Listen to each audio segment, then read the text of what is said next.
बिस्मिल्लाहिर्रहमानिर्रहीम अस्सलाम वालेकुम स्टूडेंट्स। अच्छा जी, आज का जो लेक्चर है ये मेथड ऑफ अनडिटरमिन्ड कोएफिशिएंट पर है और ये इसका इंट्रोडक्शन है और हम लेके चलेंगे सुपरपोजिशन अप्रोच को। ठीक है, क्योंकि जो यूसी मेथड होता है, ठीक है, यूसी मींस अनडिटरमिन्ड कोएफिशिएंट। ठीक है, तो इसको हम यूसी मेथड भी कहते हैं। तो जो यूसी मेथड होता है इसमें दो अप्रोच यूज़ किए जाते हैं। एक अप्रोच यूज़ किया जाता है एनहिलेटर अप्रोच, जिस पे ऑलरेडी मैं एक तफसीली लेक्चर बना चुका हूँ, और ये जो अप्रोच है ये सुपरपोजिशन अप्रोच कहलाती है। इस पे हम मल्टीपल लेक्चर बनाएंगे छोटे छोटे। तो आज का लेक्चर इंट्रोडक्शन है। इंट्रोडक्शन में हम बेसिक चीज़ें सीखेंगे, क्योंकि जब आपकी बेस मजबूत होगी तो कैलकुलेशन तो आपको आ जाएगी और आप फिर जो जो स्पेशली मैं इसको गलती नहीं कहूँगा, ब्लंडर करते हैं स्टूडेंट्स बड़े बड़े, मेथड ऑफ अनडिटरमिन्ड कोएफिशिएंट यूज़ ही नहीं हो सकता और वो यूज़ कर लेते हैं।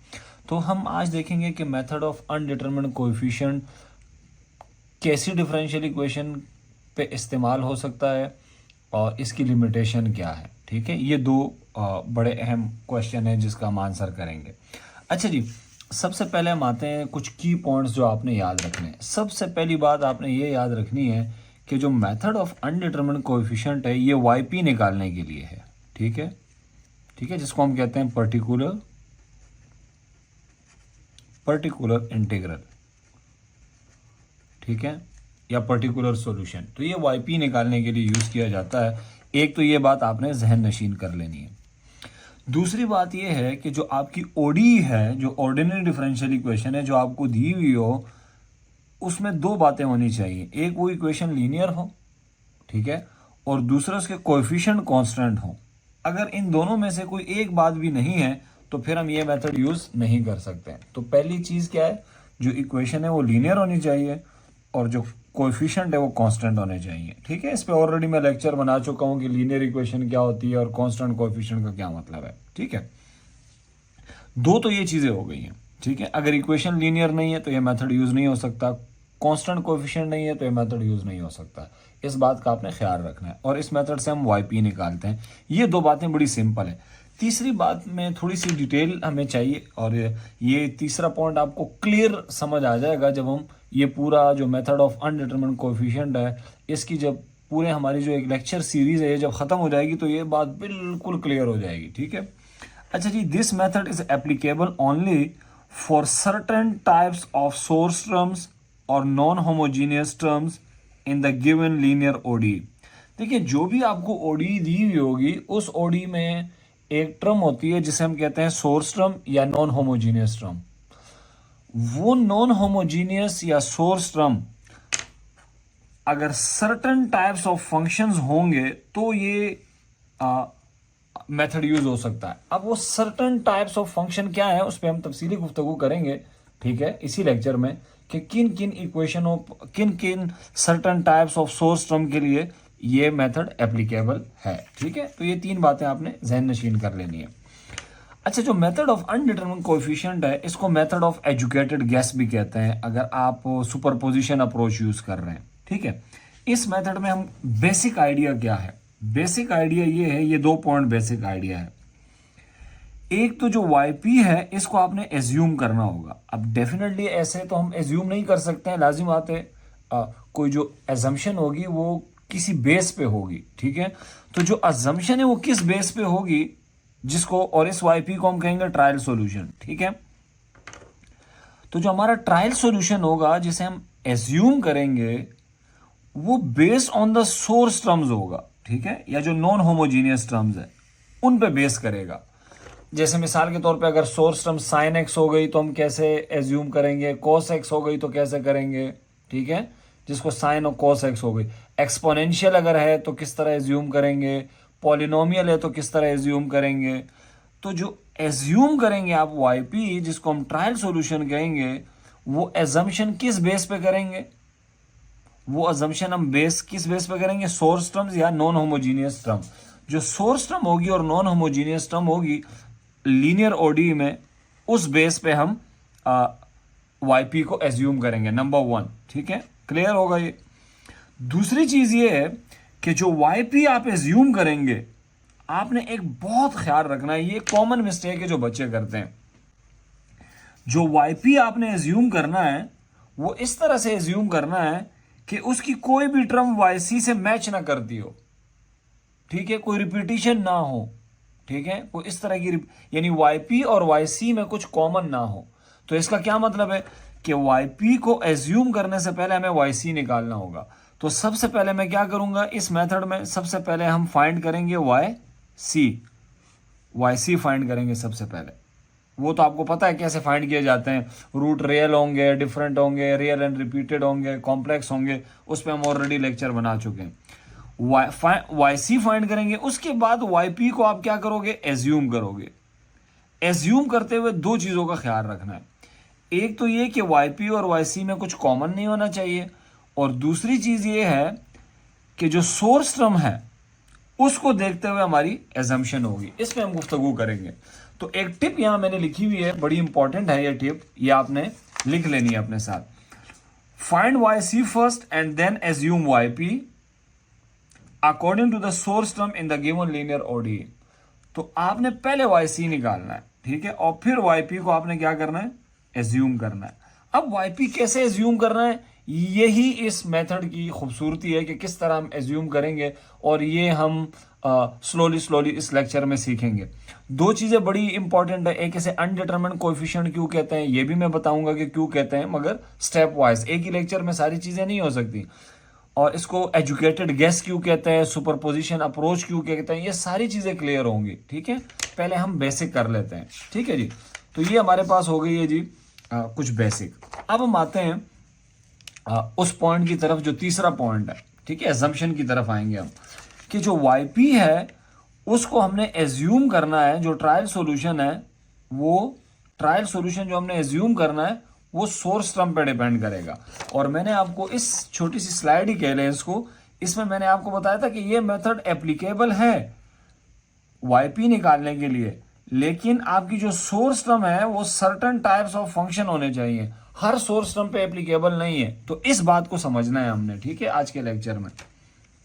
अच्छा जी, the method of UC is applicable only, सिर्फ एप्लीकेबल होगा for the following type of source function, अगर सोर्स फंक्शन इस टाइप के होंगे, जैसे एक्सपोनेंशियल।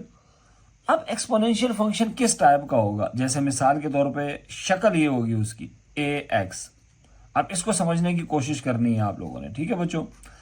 सबसे पहली बात ये है, इसमें जो a है ये क्या है, ये जो a, this a means any constant, कोई भी कांस्टेंट हो सकता है, रियल नंबर, कोई भी कांस्टेंट, ठीक है, 2 हो सकता है, 3, 4, -1, कुछ भी। खास बात क्या है कि x के ऊपर पावर क्या होनी चाहिए, 1 होनी चाहिए। मिसाल के तौर पे आपकी जो सोर्स टर्म है, जिसको आप some time right hand side भी कहते हैं, ये जो राइट हैंड साइड है यूं हो सकती है, एक्सपोनेंशियल 3x। अब आप इन दोनों को कंपेयर करें, a की जगह 3 आ गया, एक्सपोनेंशियल -1/2x ये हो सकती है। अच्छा, 4 एक्सपोनेंशियल 4x या 45x कह रहे हैं, ये भी हो सकता है। कांस्टेंट से कोई फर्क नहीं पड़ता, अगर कांस्टेंट इसके साथ मल्टीप्लाई हो रहा हो। एक्चुअली कांस्टेंट के मल्टीप्लाई होने से ये फंक्शन तो एक्सपोनेंशियल फंक्शन ही रहेगा, फंक्शन एक्सपोनेंशियल होना चाहिए। और बस ये बात याद रखनी चाहिए कि ई के ऊपर जो वेरिएबल है उसके ऊपर पावर 1 होनी चाहिए। अगर एक्सपोनेंशियल फंक्शन इस तरह से आ गया, एक्सपोनेंशियल x², तो यहां पे हमारा यूसी मेथड एप्लीकेबल नहीं होगा, ठीक है। तो ये तो एक्सपोनेंशियल फंक्शन हो गया, इसकी मैं आगे मिसालें भी देने वाला हूं, ठीक है, फिर बहुत क्लियर हो जाएंगी चीजें, लेक्चर के एंड में सारी चीजें क्लियर हो जाती हैं। साइन एंड कोसाइन फंक्शन आ सकते हैं, ये किस तरह से आएंगे। सबसे पहली बात ये याद रखनी है कि साइन आ सकता है आपका सोर्स टर्म में, कॉस आ सकता है। तो साइन के ऊपर पहली बात ये याद रखिएगा, पावर 1 होनी चाहिए, कॉस के ऊपर भी पावर 1 होनी चाहिए, एंगल, और जो एंगल हो वो जो भी हो, मगर उसके ऊपर पावर क्या होनी चाहिए, 1। और इसके साथ कोई भी कांस्टेंट हो सकता है, उसे हम बीटा कह देते हैं, बीटा एक्स। तो अगर आपका साइन कोसाइन जो सोर्स टर्म है उसके अंदर साइन कोसाइन आ रहे हो, और वो साइन कोसाइन इस फॉर्म में हो, यानी किस फॉर्म में हो, जैसे मिसाल के तौर पे मैं दे देता हूं, साइन 3x हो गया, ठीक है जी, कोई मसला नहीं है। साइन के ऊपर पावर 1 होनी चाहिए, और एक्स के ऊपर अंदर एंगल में जो एंगल है उसके ऊपर पावर 1 होनी चाहिए, एंगल से मतलब जो वेरिएबल है, ठीक है। यू होना चाहिए cos -32x चलेगा। लेकिन अगर कहीं इस तरह से आ गया, cos x स्क्वायर, ये नहीं चलेगा क्योंकि x के ऊपर पावर 1 नहीं है। ऐसी सूरत में ये मेथड एप्लीकेबल नहीं होगा, ठीक है। अच्छा जी, साइन कोसाइन हो गए। पॉलिनोमियल, पॉलिनोमियल आप लोगों को पता ही है, ठीक है। जैसे मिसाल के तौर पर मैं ले लेता हूं लीनियर 2x प्लस 2, ये पॉलिनोमियल है जिसकी डिग्री 1 है, ठीक है। क्वाड्रेटिक पॉलिनोमियल हो सकता है x square plus 3x plus 4, ये पॉलिनोमियल में क्या होता है, मैं पॉलिनोमियल की डिटेल में नहीं जाऊंगा। जो वेरिएबल होता है उसके ऊपर पावर होल नंबर होती है, ना नेगेटिव पावर नहीं आ सकती और फ्रैक्शन में पावर नहीं आ सकती, ये याद रखें, ठीक है। तो वो पॉलिनोमियल होता है। जैसे मिसाल के तौर पे कुछ और एग्जांपल्स ले लेते हैं, x cube plus 3x square plus 4x plus 9, ये एक पॉलिनोमियल है क्योंकि वेरिएबल के ऊपर पावर क्या नहीं हो सकती, नेगेटिव नहीं हो सकती और फ्रैक्शन में नहीं हो सकती, ठीक है। अगर ये पावर नेगेटिव नहीं है और फ्रैक्शन नहीं है तो वो पॉलिनोमियल है। तो पॉलिनोमियल अगर आ गया, सोर्स टर्म पॉलिनोमियल है, तो भी ये मेथड अप्लाई हो सकता है। अब आप देखें, अगर सोर्स टर्म आपकी, जिसको हम राइट हैंड साइड भी कहते हैं डिफरेंशियल इक्वेशन की, वो ये हो x की पावर -2 प्लस 3x प्लस 4, तो ये पॉलिनोमियल नहीं है। पॉलिनोमियल इसलिए नहीं है कि यहाँ x के ऊपर पावर क्या आ गई है बच्चों, नेगेटिव, तो ये पॉलिनोमियल नहीं है। तो अगर पॉलिनोमियल नहीं होगा आपका सोर्स टर्म, तो फिर ये मेथड यूज नहीं हो सकता, ठीक है। 3 चीजें हो गई।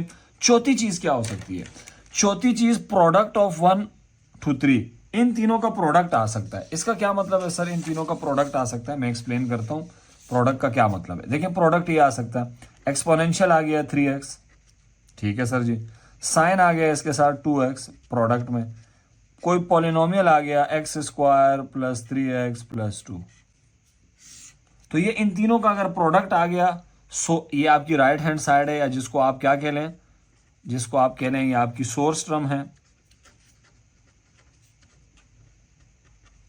तो अगर आपकी सोर्स टर्म इस तरह से है तो भी ये मेथड एप्लीकेबल है। इसको देखें, ये आपका एक्सपोनेंशियल फंक्शन है और एक्सपोनेंशियल फंक्शन की कंडीशन पूरी होनी चाहिए, वेरिएबल के ऊपर पावर 1। ये आपका साइन है, साइन के ऊपर पावर 1 है, वेरिएबल जो अंदर एंगल है उसके ऊपर पावर 1 है, तो ये भी ठीक है। और ये एक पॉलिनोमियल है, इन तीनों का प्रोडक्ट आ गया, या तीनों का जरूरी नहीं है, 2 का प्रोडक्ट भी आ सकता है। फर्ज करें आपकी जो सोर्स टर्म है वो यूं भी तो हो सकती है आपकी सोर्स टर्म के साइन 2x और एक्सपोनेंशियल x, ये भी ठीक है, चलेगा, ठीक है। इस तरह भी हो सकती है कि एक्सपोनेंशियल x हो और x क्यूब हो। अब x क्यूब पॉलिनोमियल है और ये एक्सपोनेंशियल फंक्शन है, सोर्स टर्म ये भी हो सकती है। तो इसका मतलब है प्रोडक्ट ऑफ 1 to 3 का क्या मतलब है, 1 से 3 तक, कि इन तीनों का अगर प्रोडक्ट भी आ जाए तो भी हम ये मेथड यूज कर सकते हैं। अच्छा, 5वां बड़ा इंपॉर्टेंट है, लीनियर कॉम्बिनेशन ऑफ 1 to 4। अब इसका क्या मतलब है लीनियर कॉम्बिनेशन का, लीनियर कॉम्बिनेशन का मतलब सिंपल ये समझ लें कि ये तीनों अगर आपस में ऐड भी हो रहे हो, ये चारों, तब भी ये मेथड एप्लीकेबल हो सकता है। ऐड हो रहे हो या सब्ट्रैक्ट हो रहे हो, कैसे, जैसे आपकी जो सोर्स टर्म है, जो सोर्स टर्म है वो आपकी ऐसी हो, देखें x square plus 3x plus 4, बच्चों ये क्या है, ये पॉलिनोमियल है, इसके साथ ऐड हो रहा है एक्सपोनेंशियल, इसके साथ ऐड हो रहा है कॉस, तो इसको हम कहेंगे linear combination of polynomial, exponential and cosine function. इनका लीनियर कॉम्बिनेशन भी आ जाए तो भी हम ये मेथड यूज कर सकते हैं, ठीक है। और अगर लीनियर कॉम्बिनेशन ऐसे भी हो सकता है कि एक्स स्क्वायर एक्सपोनेंशियल एक्स और साइन एक्स ये मल्टीप्लाई हो रहे हैं, प्लस क्योंकि प्रोडक्ट में तो मैं आपको पहले ही बता चुका हूं कि अगर ये तीनों मल्टीप्लाई हो रहे हैं तो भी हम ये मेथड लगा सकते हैं। और फिर प्लस कुछ भी हो सकता है इसके साथ, फर्ज करें यू आ जाता है sign -3x plus exponential -4x। तो अब अगर एक्सपोनेंशियल, साइन और पॉलिनोमियल आपस में मल्टीप्लाई हो रहे हो, ठीक है, मल्टीप्लाई हो रहे हो, ऐसी सूरत में भी ये यूसी मेथड एप्लीकेबल है। और अगर एक्सपोनेंशियल, साइन, कोसाइन मल्टीप्लाई भी हो रहे हो और ऐड भी हो रहे हो आपस में, जिसे हम लीनियर कॉम्बिनेशन कहते हैं, तब भी ये मेथड यूज हो सकता है, ठीक है। अच्छा, जो मेथड ऑफ अनडिटरमिनेट, आज के लेक्चर का मकसद क्या है कि मेथड ऑफ अनडिटरमिनेट कोएफिशिएंट कहां यूज कर सकते हैं, ठीक है, ये बहुत इंपॉर्टेंट है, ठीक है। अच्छा जी, अब हम आते हैं कुछ एग्जाम्पल्स की तरफ। यहाँ से चीज़ें बहुत क्लियर हो जाएंगी, ठीक है। यहाँ से मैं बहुत सारी चीज़ें क्लियर करा दूंगा आप लोगों को। और से देखिएगा, ये एक डिफरेंशियल इक्वेशन है जो कि लीनियर है। आपको पता होगा कि लीनियर का क्या मतलब होता है। y का कोएफिशिएंट देखिए 9 है, y डबल प्राइम का कोएफिशिएंट 1 है। इसका मतलब है कोएफिशिएंट आपके क्या हो गए, कांस्टेंट। तो लीनियर इक्वेशन है, कांस्टेंट कोएफिशिएंट है। ये जो टर्म है जो राइट हैंड साइड पे है, जिसमें सिर्फ इंडिपेंडेंट वेरिएबल होता है, सोर्स टर्म की क्या डेफिनेशन होती है? सोर्स टर्म किसको कहते हैं हम? एस टी, जिसमें सिर्फ क्या होता है, इंडिपेंडेंट वेरिएबल।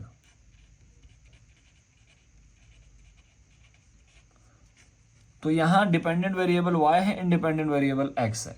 तो इस टर्म को अगर आप गौर से देखें तो इसमें सिर्फ और सिर्फ x मौजूद है, यानी इंडिपेंडेंट वेरिएबल। इस टर्म को कहते हैं सोर्स टर्म, ठीक है। इस सोर्स टर्म को देखें, ये सोर्स टर्म कैसी है? आप कहेंगे सर ये सोर्स टर्म जो है ये एक्सपोनेंशियल फंक्शन है, एक्सपोनेंशियल फंक्शन के ऊपर पावर 1 है। यस, तो यहां पे हम क्या लगा सकते हैं, यूसी मेथड यूज हो सकता है। क्या निकालने के लिए? वाईपी निकालने के लिए। इस मेथड को चेक करें। अच्छा, यहां सारी चीजें चेक करने के लिए सबसे इंपॉर्टेंट होती है आपकी सोर्स टर्म। सोर्स टर्म को चेक करें, एक्सपोनेंशियल के ऊपर पावर 1 है, यानी एक्स के ऊपर पावर 1 है, ठीक है जी। यहां भी हम यस लिख देंगे कि जी यहां यूसी मेथड यूज हो सकता है वाईपी निकालने के लिए, ठीक है। यहां देखें, कॉस है, कॉस के ऊपर पावर 1, एंगल के ऊपर पावर 1, यस, वाईपी निकालने के लिए हम यूसी मेथड यूज कर सकते हैं। साइन के ऊपर पावर 1, एक्स के ऊपर पावर 1, यस, वाईपी निकालने के लिए हम यूसी मेथड एप्लीकेबल है, ठीक है। अच्छा, यहां चेक करें, ये आपकी सोर्स टर्म है। सोर्स टर्म की पहचान ये होती है कि उसमें सिर्फ इंडिपेंडेंट वेरिएबल होता है। तो ये देखें, ये एक पॉलिनोमियल है, एक्स स्क्वायर, एक्स के ऊपर पावर 2 पावर 1, ये पॉलिनोमियल है। तो इसका क्या मतलब है कि जो यूसी मेथड है वो क्या है, एप्लीकेबल है। अब यूसी मेथड क्या होता है ये बाद में डिस्कस करेंगे, ठीक है। पहले ये देखें कि ये लग सकता है या नहीं वाईपी निकालने के लिए, ठीक है। यहां भी देखें आप, ये सोर्स टर्म है और ये एक पॉलिनोमियल है। आपकी जो सोर्स टर्म है वो पॉलिनोमियल है। तो अगर पॉलिनोमियल होगी तो हम वाईसी यूज कर सकते हैं। अच्छा, यहां देखिए, ये भी बड़ी इंटरेस्टिंग इक्वेशन है। आप कहेंगे सर ये तो एक कांस्टेंट है, तो कांस्टेंट के साथ भी तो मैं यूं लिख सकता हूं एक्स की पावर 0। तो इसका मतलब है ये भी क्या है, एक पॉलिनोमियल है जिसकी डिग्री 0 है। तो ये भी एक पॉलिनोमियल है, ठीक है। तो इधर भी यूज हो सकता है। अब आप चेक करें, इधर यूज हो सकता है, यस सर, क्योंकि ये साइन है, साइन के ऊपर पावर 1, एक्स के ऊपर पावर 1, एक्सपोनेंशियल के ऊपर पावर 1, और इनका प्रोडक्ट आ रहा है, एप्लीकेबल है यूसी मेथड एप्लीकेबल है वाईपी निकालने के लिए। यहां चेक करें, एक्स की पावर 1, ये पॉलिनोमियल हो गया आपका डिग्री 1 का। ये एक्सपोनेंशियल फंक्शन हो गया, ये कॉस हो गया, कॉस के ऊपर पावर 1, एक्स के ऊपर पावर 1। इसका मतलब है यहां भी यूज हो सकता है, यहां यूज हो सकता है, यस सर। क्यों? अच्छा, कांस्टेंट जो है ना वो यूसी मेथड को मुतासिर नहीं करती। कांस्टेंट कुछ भी आ गया, 54 आ गया, 1 आ गया, 2 आ गया, उससे कोई फर्क नहीं पड़ता। यहाँ 6 आ गया, 3 आ गया, कांस्टेंट से कोई फर्क नहीं पड़ता। फंक्शंस को आपने देखना है, ये कौन सा फंक्शन है, एक्स स्क्वायर, पॉलिनोमियल है। ये क्या है, एक्सपोनेंशियल है। मगर एक्सपोनेंशियल में ख्याल क्या रखना है कि एक्स के ऊपर पावर क्या होनी चाहिए, 1। यहां भी यूसी मेथड एप्लीकेबल है। यहां चेक करें, इन तीनों में ये चेक करें, एक्सपोनेंशियल फंक्शन एक्स के ऊपर पावर 1, साइन है, एक्स के ऊपर भी पावर 1 है, साइन के ऊपर भी पावर 1 है, ये पॉलिनोमियल है, और ये तीनों आपस में क्या हो रहे हैं, ऐड हो रहे हैं। तो इसको क्या कहते हैं बच्चों, लीनियर कॉम्बिनेशन। किसका लीनियर कॉम्बिनेशन? एक्सपोनेंशियल फंक्शन का, साइन का और पॉलिनोमियल का। इनका अगर लीनियर कॉम्बिनेशन आ गया और ये पूरी टर्म हमारी कौन सी टर्म कहलाती है, सोर्स टर्म, तो तब भी हम यूसी मेथड यूज कर सकते हैं। यहां चेक करें आप, ये एक्सपोनेंशियल फंक्शन है, और जिस तरह मैंने बताया था ना कि एक्सपोनेंशियल फंक्शन होना चाहिए, उसी फॉर्म में है।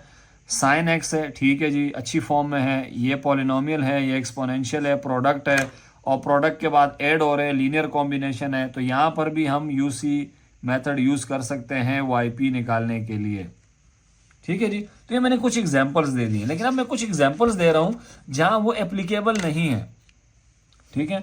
अब आप याद देखें, the method of use is not applicable for the following ODEs. ये मैंने कुछ मिसालें दी हैं, इसके अलावा भी ओडीज हैं जहां ये एप्लीकेबल नहीं होता। अब ये देखें, यहाँ आ गया एल एन एक्स का तो जिक्र ही नहीं हुआ, ठीक है। लॉग, नेचुरल लॉग आ गया तो ये मेथड एप्लीकेबल नहीं है, हम यूज नहीं कर सकते हैं, सोर्स टर्म हमारी ऐसी है। सेक एक्स आ गया, यहाँ भी एप्लीकेबल नहीं है। बास बच्चे कहेंगे सर सेक को लिख दें 1/cos, ठीक है जी लिख दें। अब जब कॉस को मैं ऊपर लेके जाऊंगा तो कॉस की पावर क्या हो जाएगी बच्चों, -1। तो मैंने तो आपको क्लियरली कहा था कि साइन और कॉस की पावर क्या होनी चाहिए, 1 होनी चाहिए, ठीक है। तो यहां भी यूज नहीं हो सकता। सेक, कोसेक, टेन, इन सब पे नहीं यूज हो सकता। न कोसेक पे यूज हो सकता है, न टेन एक्स पे यूज हो सकता है, न कॉट एक्स पे यूज हो सकता है। ये अगर आ गए आपके सोर्स टर्म में तो फिर ये मेथड यूज नहीं हो सकता। एक्सपोनेंशियल, आप कहेंगे बच्चों एक्सपोनेंशियल आ गया जी, यूज हो सकता है, नहीं हो सकता, क्योंकि जो एक्सपोनेंशियल में वेरिएबल के ऊपर पावर है वो 2 है, वो 1 होनी चाहिए। यहाँ भी एप्लीकेबल नहीं है। यहाँ क्यों एप्लीकेबल नहीं है, क्योंकि जो एंगल है उसमें एक्स के ऊपर पावर क्या आ रही है, 2, यहाँ भी एप्लीकेबल नहीं है। तो यूसी मेथड यहाँ एप्लीकेबल नहीं है। तो क्या चीजें हमने सीखी आज, ठीक है। एक तो हमने ये चीज सीखी है, रिवाइज करते हैं, कि जो मेथड ऑफ अनडिटरमिन्ड कोएफिशिएंट है, ये जो भी मेथड है, लेकिन इस मेथड से हम करते क्या है, वाईपी निकालते हैं। कैसे निकालते हैं ये आगे लेक्चरों में हम देखेंगे। तो सर ये वाईपी जो हम निकालते हैं ये कैसे निकालते हैं, ये तो हम आगे लेक्चरों में देखेंगे। लेकिन सर ये किन किन इक्वेशंस पे लगती है, तो सबसे पहले आपकी इक्वेशन लीनियर होनी चाहिए और कांस्टेंट कोएफिशिएंट के साथ होनी चाहिए। और आपका जो सोर्स टर्म है वो क्या होना चाहिए, सोर्स टर्म आपका या तो एक्सपोनेंशियल फंक्शन हो, या साइन कोसाइन हो, और उसकी मैंने डिटेल बता दी है, पॉलिनोमियल हो, या उनका प्रोडक्ट हो, या उनका लीनियर कॉम्बिनेशन हो, जैसे कि मैंने इन एग्जांपल्स में आपको क्लियरली बताया। तो ऐसी सूरत में हम मेथड ऑफ अनडिटरमिन्ड कोएफिशिएंट को लगा सकते हैं, क्या निकालने के लिए, वाईपी निकालने के लिए। तो हम वाईपी निकालते हैं इस मेथड से, ये याद रखिएगा। और वाईपी हम कैसे निकालते हैं ये तो अभी हम नेक्स्ट लेक्चर में देखेंगे, इसमें अभी थोड़ी चीज़ें और भी हैं। और इस मेथड को मेथड ऑफ एजुकेटेड गैस भी कहते हैं। और जो बहुत इंपॉर्टेंट बात है वो ये है कि जो वाईपी आपने एज्यूम करना है और जो वाईसी आपने निकाला है, इनमें कोई कॉमन टर्म नहीं होनी चाहिए। अगर कॉमन टर्म आ गई तो फिर हम क्या करेंगे, ये सारी चीज़ें हम डिस्कस करेंगे 1 by 1, ठीक है जी। अच्छा जी, जो मेथड ऑफ अनडिटरमिन्ड कोएफिशिएंट है, इसकी लिमिटेशन तो है। जैसे लिमिटेशन मैंने डिस्कस की, ln x आ गया सोर्स टर्म के अंदर, sec x आ गया, cosec आ गया, tan आ गया, cot आ गया, एक्सपोनेंशियल के ऊपर पावर आ गई इस तरह x स्क्वायर वगैरह, साइन आ गया, एंगल के अंदर स्क्वायर वगैरह आ गए। तो ऐसी सूरत में हम ये मेथड यूज नहीं कर सकते हैं, ठीक है जी। आज के लेक्चर को यहाँ पे एंड करते हैं, ठीक है। और इसके काफ़ी सारे मैं छोटे छोटे पार्ट बनाऊंगा, 20 मिनट के, 22 मिनट के, इस तरह से, ताकि बहुत क्लियर हो जाए ये, ताकि आप गलती के कोई चांस ना हो, ठीक है जी। तब तक के लिए अल्लाह हाफिज़ व नासिर।